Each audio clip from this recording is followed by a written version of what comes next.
Hello everyone, ভিডিওটা একটু লেটই হয়ে গেল পোস্ট করতে। চলো তোমাদেরকে দেখাই 31 ডিসেম্বর দিন রাত্রিবেলা আমরা কি করছিলাম। দেখতেই পাচ্ছ এখানে সবাই বসে বসে জেগে রয়েছে যে আমরা রাত 12টার পর কেক কাটবো। দেখতে পেলে ওটা হচ্ছে আমার দিদির মেয়ে, ওর কিন্তু ঘুমিয়ে পেয়ে গেছে। এখানে সবাই বসে আমরা গল্প করছি এবং দুটো বাচ্চাও কিন্তু আমাদের সাথে জেগে রয়েছে। আমরা পুরো ফ্যামিলি কিন্তু জেগে রয়েছে এবং ওর বাচ্চা দুটোও কিন্তু খুব মজা করেছে। তো এখানে আমার বাবা, আমার কাকাই, আমার দিদির মেয়ে, আমার ছেলে এবং আমার কাকির মেয়ে, মানে আমার কাকার মেয়ে, এই তিনজনই ছিল। এরা সবাই মিলে কেকটা কেটেছে।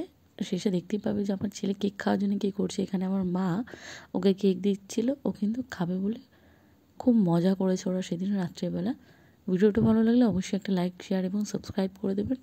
পাশে থাকা বেল আইকনটা অল করে দেবেন, যাতে যখন ভিডিও আপলোড করে আপনাদের কাছে নোটিফিকেশন খুব তাড়াতাড়ি পৌঁছে যায়। ভিডিওটা কেমন লাগলো অবশ্যই কমেন্ট করে জানাবেন।